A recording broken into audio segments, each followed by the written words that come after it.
Welcome to PC Gaming Tech Summary. I'm your host Gamer, and today we continue our series on basic computer definitions. Today, what is an AIO? What is a box cooler? Is it a fan that cools your box? Stay tuned. What you have here is a Corsair AIO from 2017. AIO stands for all-in-one. It's an all-in-one cooling system. It's a closed loop.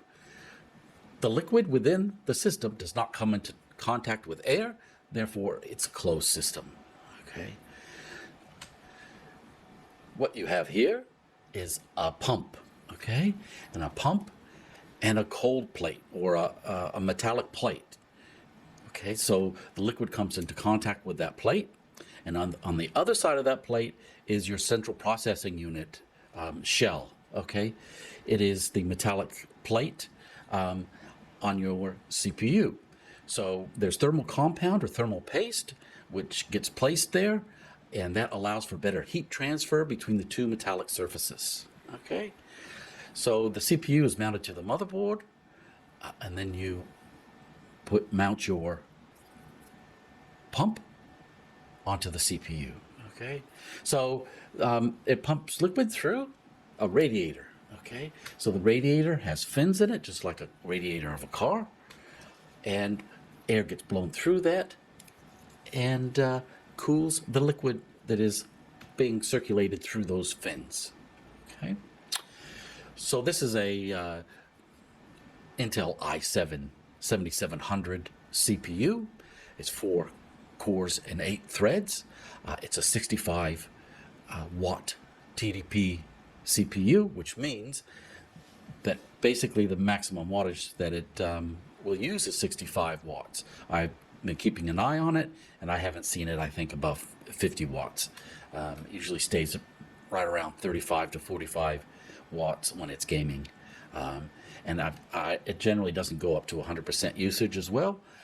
So with all the recent games, even Cyberpunk and whatnot, the CPU does a fine job. As long as you don't have a lot of like browsers open, a lot of tabs, things like that, it works perfectly fine and it can keep up. So it may be until next year that I look at upgrading the CPU side of things, motherboard side of things. But at the moment, I'm quite happy with it. It's working just great. Okay, so the liquid gets pumped through, circulated around. Okay, and what I've done is this unit here with the fan, the radiator of the fan, it used to be mounted over here, but it was very similar to the level of the pump. So air goes to the top of the system, so I wanted to be sure that air was not going through the pump, because when you get air through the pump, it wears it out and doesn't last as long. Okay, you may start to hear clicking sounds and things like that, so that's not good. So I put the radiator and fan here to make sure that all the air bubbles are up above. Okay. Took the Corsair fan.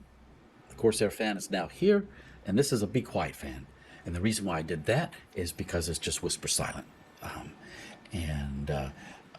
I played around with different fan rates, and even with the Noctua industrial fan attached to the radiator, the increase in airflow didn't really affect the cooling. So as long as I have air coming out through the fin stack, through the fins, then I'm all right. And I'm not generating a lot of heat with this part anyway, so this all works for me. Thank you for joining us here on PC Gaming Tech Summary. You know what to do. You'll be seeing me in the next video.